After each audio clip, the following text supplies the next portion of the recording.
After learning English for many years, you may be wanting to add some new phrases to your vocabulary.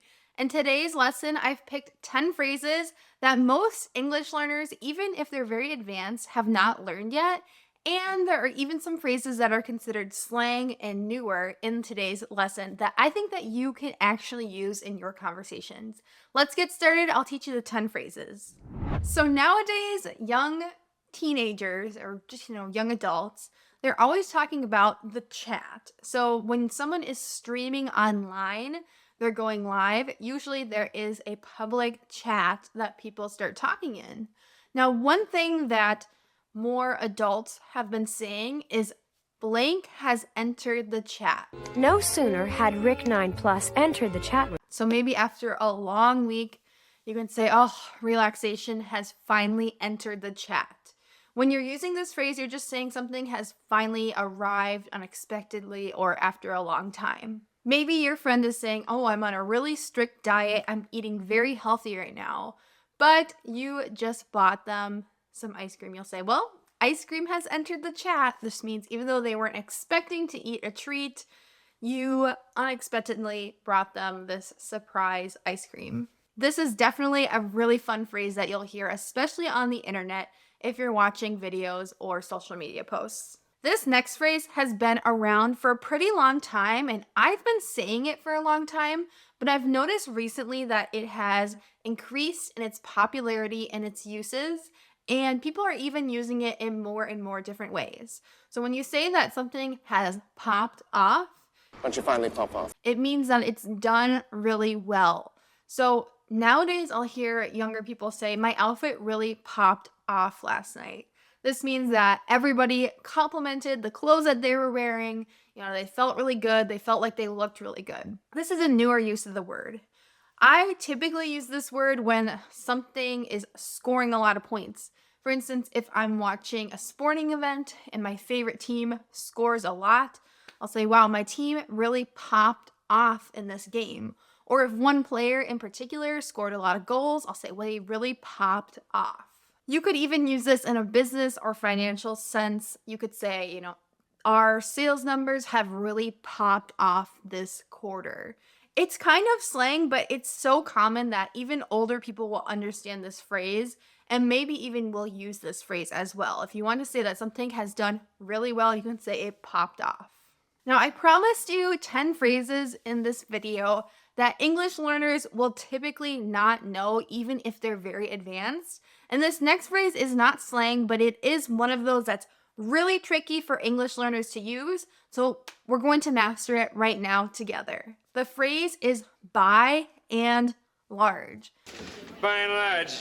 Now, these three words grammatically don't make a lot of sense together, but as the phrase, native English speakers know exactly what you mean when you say something by and large. When we're trying to say the majority or generally or typically, we use this phrase. So by and large, people like sunny, warm weather.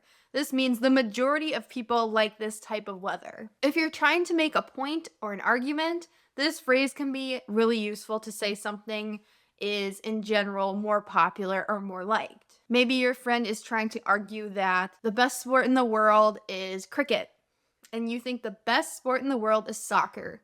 You can say, by and large, more people in the world play soccer. And this is just making a generalization, or you're saying it's more popular, more liked. Again, we can use this phrase as saying the majority. So by and large, our day was really successful. We just had a few minor setbacks. So you're saying the majority of the day, by and large, the day was successful.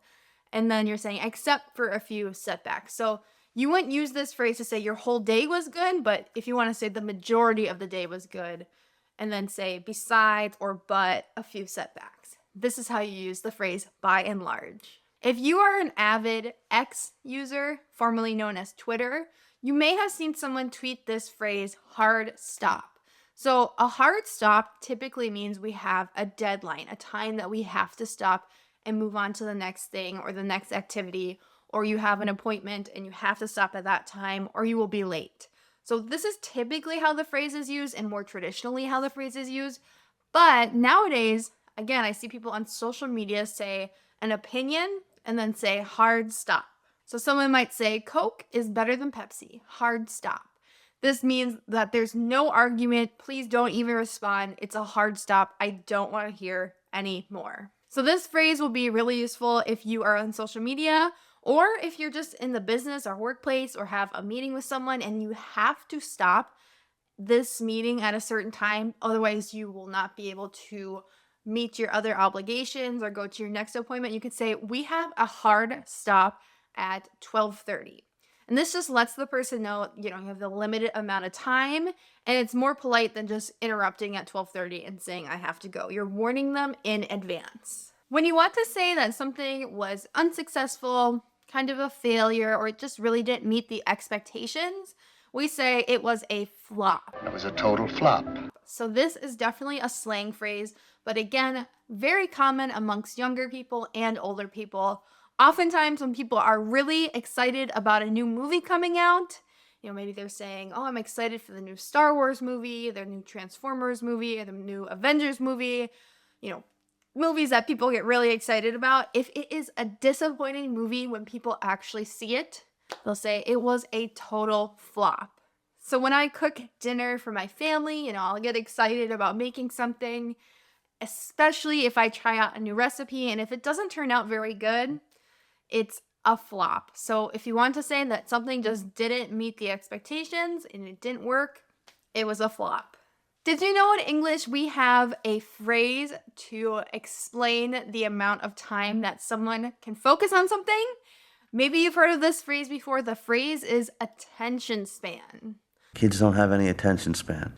So young children do not have a big attention span, meaning they can only watch something or look at something for a few minutes before they get bored and move on to the next thing. Now, in theory, adults have a really long attention span. We can sit down and read a book, especially if it's an interesting book, but some people say social media is ruining our attention spans. It's making us not be able to focus on things for a long time before we get bored because we can just pull out our phone and look at things, scroll through apps and social media. So you'll have to let me know in the comments, has your attention span gotten shorter as you've watched more social media, or do you think it doesn't actually affect your attention span? Let me know your opinion in the comments. This next phrase is really useful. I find myself using it a lot. If you want to say that you just remembered something because someone brought up the subject or they started talking about the thing and then it helped your brain remember something, you can use the phrase, now that you mention it. Now that you mention it. Someone might say, oh, I'm thinking about going to get lunch. And you might say, now that you mention it, I'm pretty hungry too. This means you weren't thinking about your hunger. It wasn't something that, had your attention at the moment. But now that the person is talking about food and going to get lunch, now that you mention it, I am hungry too. And this would be a way of telling the person, I should get lunch with you. Maybe you're talking about a party or a wedding or something, and, there's so many people at the party. Maybe you didn't talk to everyone individually, but you were at the party, and the next day your friend says, hey, did you see Jenny at the party last night? And you might say, now that you mention it, I saw her, but I didn't get to talk to her. So this just means, helps you remember that you actually saw her at the party. Or you could say, oh, now that you mention it, she wasn't at the party. You didn't notice last night because there was so many people. But now that the person has brought it to your attention or mentioned it, you remember she wasn't there. And so you call your friend Jenny and you say, hey, why weren't you at the party last night? Now that you mention it, this is a very useful phrase. Many people learn English just by watching television, listening to music, and maybe even watching YouTube videos. This goes to show Gentlemen, that you don't need a fancy English class just to become proficient in English. Did you hear the phrase in this sentence here? This goes to show.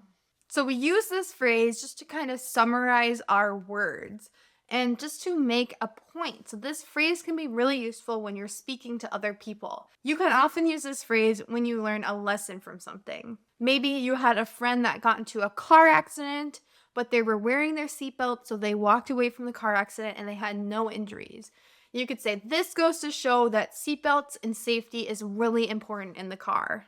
So you're just making a point or drawing a conclusion using this phrase. The other day, I was listening to a story about someone who grew up being a migrant farm worker in the United States, and they became an astronaut for NASA. This goes to show that no matter what your situation is, if you have hard work and determination, you can achieve any goal or dream.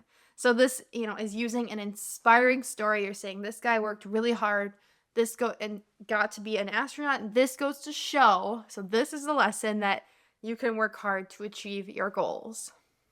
One really casual phrase that I hear people say a lot is, can't win them all. Well, you can't win them all. So this is just, when you have a minor setback or something that just doesn't work out, instead of getting angry, you just say, this is just a minor error, minor setback. Can't win them all. So it literally doesn't have to be a competition to use this phrase. Maybe you are at your work office and you go to the copy machine and it says that the paper is jammed, and so you'll have to come back when it's fixed. You might say, well, can't win them all. I guess I'll try again later. This just means this didn't work out. I'm moving on to the next thing and I'm not going to get upset about it. It's just a very casual phrase that Americans use a lot just to say, no big deal. Not a big deal. I'm just going to try again next time. Maybe your child has a sports game and they lose and they're a little sad and you say, well, you can't win them all. This is just a phrase meaning, play the next game. You're not going to win every single game in your life. One time my friend went on a hike in Arizona. If you don't know a lot about the state of Arizona, it's very hot. It's a desert. And they went hiking up a mountain as a tourist, and they did not bring hiking boots, and they did not bring water. So they were in their tennis shoes with no water bottle in the desert. And after the hike, they said, I don't know what I was thinking. I don't know what I was thinking. We use this phrase, I don't know what I was thinking, when someone does something that seems kind of stupid, basically. So obviously you wouldn't want to go hike up a mountain in a desert with no water bottle, wearing poor footwear or shoes. So you may have just, thought you could do it. It wouldn't be a big deal.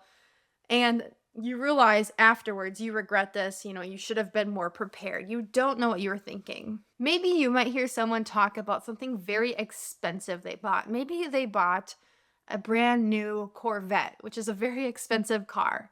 They might say, I don't know what I was thinking. This thing costs so much money and I don't even have time to drive it. So they're just regretting a decision that they made that now they think is a stupid decision with more information. We use this phrase all the time just to say, we should have thought about this. I should have had more information. I should have made a better decision. Maybe you see your friend at an event that you're going to and you might have thought to yourself, we should have gone together. You may say to your friend, I don't know what I was thinking. I should have called you and we could have driven to the event together. So we can use this for very minor situations as well. I bet you're thinking to yourself, I'm so glad I watched this video and learned 10 new phrases because I've never heard these phrases before, or if I did, I had no idea what they were talking about. So I hope that you enjoyed today's English lesson. Make sure to check out more English lessons with me on screen that can help you learn more phrases to sound like a natural English speaker. I'll see you guys in the next lesson. Goodbye!